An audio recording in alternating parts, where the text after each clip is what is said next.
ಮೇಷರಾಶಿಯವರಿಗೆ ಈ ದಿವಸದ ಆರಂಭ ತುಂಬ ಕಷ್ಟ ಅಂತ ಹೇಳಿ ಅನಿಸುತ್ತೆ. ದಿನ ಪ್ರಾರಂಭವಾದಾಗಿನಿಂದ ಏನೋ ಒಂದು ರೀತಿಯ ಅಡ್ಡಿಗಳು, ಬೆಳಗ್ಗೆ ಎದ್ದಾಗಿನಿಂದ ಮನಸ್ಸಿಗೆ ಕಿರಿಕಿರಿ, ಎಲ್ಲ ವಿಷಯದಲ್ಲೂ ಕೂಡ ಅಸಮಾಧಾನ ನಿಮ್ಮ ಅನುಭವಕ್ಕೆ ಬರುವಂಥದ್ದಾಗುತ್ತೆ. ನೀವೇ ಹಾಕ್ಕೊಂಡಂತಹ ಕೆಲವು ನಿಯಮಗಳಿಂದ ತೊಂದರೆಯಾಗುತ್ತೆ. ಕೆಲವು ಶಿಸ್ತುಗಳನ್ನು ನಿಮ್ಮಷ್ಟಕ್ಕೆ ನೀವೇ ಅಳವಡಿಸ್ಕೊಂಡ್ಬಿಟ್ಟಿರ್ತೀರಿ. ಇವತ್ತು ಹೀಗೆ ಆಗಬೇಕು, ಪ್ರತಿನಿತ್ಯವೂ ಹೀಗೆ ಆಗಬೇಕು ಅನ್ನುವಂಥದ್ದು. ಆ ಸಂದರ್ಭಕ್ಕನುಗುಣವಾಗಿ ಬದಲಾವಣೆ ಅಥವಾ ಪರಿವರ್ತನೆ ಆಗ್ತಕ್ಕಂತಹ ಮನಸ್ಸಿಲ್ಲ ಅಂತಾದಾಗ ಸ್ವಲ್ಪ ಮಟ್ಟಿಗೆ ಕಷ್ಟವಾಗುತ್ತೆ. ಅಂತಹ ತೊಂದರೆಯನ್ನು ಈ ದಿವಸ ನೀವು ಅನುಭವಿಸಬೇಕಾದಂಥದ್ದು. ಹಿರಿಯರಿಂದ ನಿಮಗೆ ಸ್ವಲ್ಪ ಒತ್ತಡ ಹೆಚ್ಚಾಗುವಂಥದ್ದು, ನಿಮ್ಮ ಕೆಲಸದ ಬಗ್ಗೆನೋ ಅಥವಾ ವಿದ್ಯಾರ್ಥಿಗಳಾಗಿದ್ದರೆ ಓದಿನ ಬಗ್ಗೆನೋ ಅಥವಾ ಮನೆಯ ಕೆಲವು ವಿಚಾರಗಳಲ್ಲಿ ವ್ಯಾವಹಾರಿಕವಾಗಿ ವಾಣಿಜ್ಯದ ವಿಚಾರವಾಗಿ ಒತ್ತಡಗಳು ದೊಡ್ಡವರಿಂದ ಹೆಚ್ಚಾಗುವಂತಹ ಸಾಧ್ಯತೆ. ವ್ಯಾವಹಾರಿಕವಾಗಿ ಹಣಕಾಸಿನ ಸಮಸ್ಯೆಯೂ ಕೂಡ ಸ್ವಲ್ಪ ಮಟ್ಟಿಗೆ ಕಾಡುವಂಥದ್ದಿದೆ. ಅದನ್ನು ಸರಿಯಾದಂತಹ ರೀತಿಯಲ್ಲಿ ಬಗೆಹರಿಸ್ಕೊಳ್ಬೇಕು. ಮಾನಸಿಕವಾದಂತಹ ಸಮಾಧಾನ ಇಲ್ಲದಲೇ ಒಟ್ಟಾರೆ ಒದ್ದಾಡ್ತೀರಿ. ಏನು ಮಾಡಿದರೂ ಕೂಡ ಮನಸ್ಸಿಗೆ ಸಮಾಧಾನ ಇಲ್ಲ, ಏನು ಆಗ್ತಾ ಇದೆ ಅನ್ನೋದು ಗೊತ್ತಾಗ್ತಾ ಇಲ್ಲ. ಇದು ಬಹಳ ಮುಖ್ಯವಾದಂಥದ್ದು. ಆರ್ಥಿಕ ಸ್ಥಿತಿ ನಿಮಗೆ ಬದಲಾವಣೆ ಆಗೋದ್ರಿಂದ, ಸಾಧಾರಣವಾಗಿ ಮೇಲ್ದರ್ಜೆಗೆ ಏರೋದ್ರಿಂದ ಸ್ವಲ್ಪ ಮಟ್ಟಿಗೆ ಸಮಾಧಾನ ಸಿಕ್ಕುವಂಥದ್ದಾಗತ್ತೆ. ಆದರೂ ಕೂಡ ಮಾನಸಿಕವಾಗಿ ಸಮಾಧಾನ ಪರಿಪೂರ್ಣವಾಗಿ ಇಲ್ಲ ಅಂತಲೇ ಹೇಳಬೇಕು. ಮಹಾಲಕ್ಷ್ಮಿಯನ್ನು ಪ್ರಾರ್ಥನೆ ಮಾಡಿ. ಶುಭವಾಗಿ. ವೃಷಭ ರಾಶಿ, ವ್ಯಾವಹಾರಿಕವಾಗಿ ಇರುವಂತಹ ಸಣ್ಣ ಪುಟ್ಟ ಅಡೆತಡೆಗಳನ್ನು ನಿವಾರಣೆ ನೀವೇ ಮಾಡಿಕೊಳ್ತೀರಿ. ಅಂದರೆ ಅದಕ್ಕೆ ಪೂರಕವಾದಂತಹ ಏನೋ ಬದಲಾವಣೆಗಳು, ಸರಿಯಾದಂತಹ ಮಾರ್ಗದರ್ಶನ, ಆ ಕ್ಷಣದಲ್ಲಿ ಬದಲಾವಣೆಯನ್ನು ಮಾಡತಕ್ಕಂತಹ ಒಂದು ಮನಸ್ಥಿತಿ, ಇವೆಲ್ಲವನ್ನು ನೋಡಿ ನಿಮಗೆ ಸಮಾಧಾನ ಸಿಕ್ಕುವಂಥದ್ದು. ಪ್ರೇಮಿಗಳಿಗೆ ಬಹಳ ಶುಭಕರವಾದಂತಹ ದಿವಸ ಇದು. ಉದ್ಯೋಗದಲ್ಲಿ ಬಡ್ತಿ ಆಗ್ಬೋದು ಅಥವಾ ಅನುಕೂಲ ಆಗ್ಬೋದು ನಿಮಗೆ ಸಿಕ್ಕುವಂಥದ್ದು. ಬಹಳ ದಿವಸಗಳಿಂದ ಪ್ರಯತ್ನ ಮಾಡ್ತಾ ಇದ್ದಂತಹ ಒಂದು ಯಾವುದೋ ಕಾರ್ಯ ಫಲವನ್ನು ನೀಡ್ತಕ್ಕಂಥದ್ದಾಗುತ್ತೆ. ಮನೆಯವರ ಜೊತೆಯಲ್ಲೂ ಕೂಡ ಸಂತೋಷವಾಗಿರ್ತೀರಿ. ಅಂತಹ ಸಂತೋಷ ಸದಾಕಾಲ ನಿಮಗೆ ಇರಲಿ ಅಂತಕ್ಕಂಥದ್ದು. ಹೊಸ ಉದ್ಯೋಗ, ಹೊಸ ಯೋಜನೆ, ಇದರ ಬಗ್ಗೆ ಎಲ್ಲ ತುಂಬ ಚಿಂತನೆಯನ್ನು ಮಾಡ್ತೀರಿ. ಕಾರ್ಯರೂಪಕ್ಕೆ ತರುವಂಥದ್ದು ಬಹಳ ಮುಖ್ಯ. ಆಲೋಚನೆಗಳು ಯಾವ ಕ್ಷಣದಲ್ಲಿ ಬೇಕಾದರೂ ಬರಬಹುದು, ಆದರೆ ಎಲ್ಲ ಕ್ಷಣದಲ್ಲೂ ಕೂಡ ನೀವು ಅಂದುಕೊಂಡದ್ದನ್ನು ನೀವು ಸಾಕಾರ ಮಾಡಲಿಕ್ಕೆ ಕಷ್ಟ ಆಗಬಹುದು. ಆ ಒಂದು ವಿವೇಚನೆ, ವ್ಯತ್ಯಾಸಗಳು ನಿಮಗೆ ಗೊತ್ತಾಗಬೇಕು.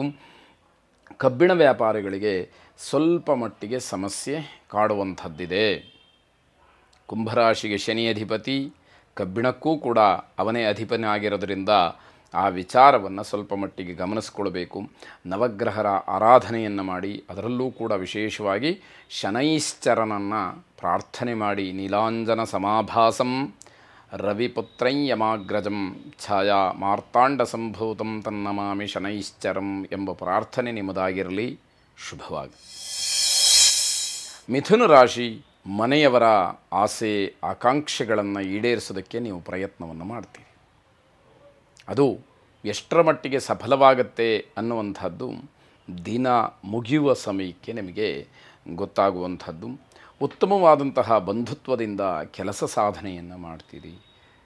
ಹೇಗೆ ನಿಮ್ಮ ಬಂಧುಗಳಲ್ಲಿ, ನೆಂಟರಿಷ್ಟರಲ್ಲಿ ಉತ್ತಮವಾದಂತಹ ವಿಶ್ವಾಸವನ್ನು ಇಟ್ಕೊಂಡಿರ್ತೀರೋ ಅಷ್ಟರ ಮಟ್ಟಿಗೆ ನಿಮ್ಮೆಲ್ಲ ಕೆಲಸಕ್ಕೆ ಅವರ ಸಹಾಯ ಸಹಕಾರ ಸಿಕ್ಕುತ್ತೆ.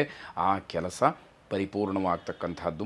ಸಾಮೂಹಿಕ ಅಥವಾ ಸಾರ್ವಜನಿಕವಾದಂತಹ ಕೆಲಸದಲ್ಲಿ ಭಾಗಿಗಳಾಗ್ತೀರಿ. ನಿಮ್ಮದೇ ಆದಂತಹ ಸೇವೆಯನ್ನು ಮಾಡೋದಕ್ಕೆ ಅವಕಾಶ ಇದೆ, ಮಾಡ್ತೀರಿ. ಆ ಪ್ರಾಮಾಣಿಕತೆಗೆ ತಕ್ಕ ಬೆಲೆ, ಸ್ಥಾನ, ಮಾನ, ಗೌರವ, ಒಂದು ವಿಶ್ವಾಸ, ಜನರ ಪರಿಚಯ ಇವೆಲ್ಲವೂ ಕೂಡ ನಿಮಗೆ ಆಗುವಂಥದ್ದಾಗತ್ತೆ. ಆದರೆ ನಿಮ್ಮದಲ್ಲದೇ ಇರತಕ್ಕಂತಹ ತಪ್ಪಿಗೆ ಗುರಿಯಾಗ್ತೀರಿ. ಇಷ್ಟೆಲ್ಲ ಒದ್ದಾಟ ಮಾಡಿದರೂ ಕೂಡ ನೀವು ಮಾಡಿಲ್ಲದೇ ಇರುವಂತಹ ತಪ್ಪನ್ನು ನೀವು ನಿಮ್ಮದು ಅಂತ ಹೇಳಿ ಒಪ್ಪಿಕೊಳ್ಳೋದಕ್ಕೆ ಸಾಧ್ಯ ಆಗದೇ ಇದ್ದರೂ ಕೂಡ ಅದರಿಂದ ಆಗ್ತಕ್ಕಂತಹ ಸಮಸ್ಯೆಗಳನ್ನು ಅನುಭವಿಸಬೇಕಾಗತ್ತೆ. ಇದು ಗ್ರಹಗತಿಯ ಪರಿಣಾಮ. ಮಕ್ಕಳಲ್ಲಿ ಮನೋವಿಕಾರ ಕಾಡುವಂಥದ್ದು, ವಯಸ್ಸಿಗೆ ಅನುಗುಣವಾದಂತಹ ಬದಲಾವಣೆಗಳು, ಕುತೂಹಲಗಳು, ಕೆಟ್ಟ ಚಟುವಟಿಕೆಗಳ ಬಗ್ಗೆ ಆಸಕ್ತಿ ಇವೆಲ್ಲವೂ ಕೂಡ ಹೆಚ್ಚಾಗುವಂಥದ್ದಾಗತ್ತೆ. ಶಿವಾರಾಧನೆಯನ್ನು ಮಾಡಿ. ಶುಭವಾಗಿ. ಕರ್ಕಾಟಕ ರಾಶಿ, ಉದ್ಯೋಗದಲ್ಲಿ ಹೊಂದಾಣಿಕೆ ಇರುವುದಿಲ್ಲ. ಆ ಹೊಂದಾಣಿಕೆ ಇಲ್ಲದೇ ಇರೋದರಿಂದ ಆರ್ಥಿಕವಾದಂತಹ ಅಭಿವೃದ್ಧಿಗೆ ಅದು ಏನೋ ತಡೆಯನ್ನು ಮಾಡಿದಾಗ ಆಗುವಂಥದ್ದಾಗತ್ತೆ. ಸಹೋದ್ಯೋಗಿಗಳಿಂದ ಅತಿಯಾದಂತಹ ಸಮಸ್ಯೆಗೆ ಒಳಗಾಗ್ತೀರಿ. ಜೊತೆಯಲ್ಲಿ ಕೆಲಸ ಮಾಡ್ತಕ್ಕಂಥವರೇ, ಜೊತೆಯಲ್ಲಿ ಇರತಕ್ಕಂಥವರೇ ನಿಮ್ಮ ಕೆಲಸಕ್ಕೆ ಅಡ್ಡಿಯನ್ನು ಮಾಡ್ತಾರೆ ಅಂತಂದರೆ ಬಹಳ ಸೋಜಿಗ ಅಂತ ಹೇಳಬೇಕಾಗತ್ತೆ. ಅನುಪಯುಕ್ತವಾದಂತಹ ವಸ್ತುಗಳನ್ನು ಖರೀದಿ ಮಾಡಿ ನಷ್ಟಕ್ಕೆ ಒಳಗಾಗ್ತೀರಿ. ಯಾವ ವಸ್ತುವಿನಿಂದ, ಯಾವ ದ್ರವ್ಯದಿಂದ, ಯಾವ ಪದಾರ್ಥದಿಂದ ಏನೂ ಪ್ರಯೋಜನ ಇಲ್ಲವೋ, ಕೇವಲ ಯಾವುದೋ ಒಂದು ಆಸೆಗೆ ಮಾತ್ರವಾಗಿ ಅದನ್ನು ಕೊಂಡುಕೊಳ್ತೀರೋ ಅದು ನಿಮಗೆ ನಷ್ಟಕ್ಕೆ ದಾರಿಯಾಗತ್ತೆ. ಆಸ್ತಿಯಿಂದ ಅಥವಾ ಆಸಕ್ತಿಯಿಂದ ಅಥವಾ ಆಸ್ಥೆಯಿಂದ ಮಾಡಿದಂತಹ ಯಾವ ಹೂಡಿಕೆ ಇದೆ ಅದು ನಷ್ಟಕ್ಕೆ ದಾರಿಯಾಗತ್ತೆ, ಅಪಾಯಕಾರಿಯೂ ಕೂಡ ಹೌದು. ನಿಮ್ಮ ಖುಷಿಗೋಸ್ಕರವಾಗಿ ನೀವು ಮಾಡಿದಂತಹ ಹೂಡಿಕೆ ಏನಿದೆ ಅದು ಲಾಭ ಕೊಡೋದಕ್ಕಿಂತಲೂ ಹೆಚ್ಚಾಗಿ ಅಪಾಯಕಾರಿಯಾಗಿ ಕೆಲಸವನ್ನು ಮಾಡುತ್ತೆ ಎನ್ನುವಂಥದ್ದು. ದೈಹಿಕವಾದಂತಹ ಆಯಾಸ ತುಂಬ ಕಾಡುವಂಥದ್ದು, ವಿಶ್ರಾಂತಿ ಬೇಕು ಅನ್ನುವಂಥದ್ದು ಗೊತ್ತಾಗತ್ತೆ.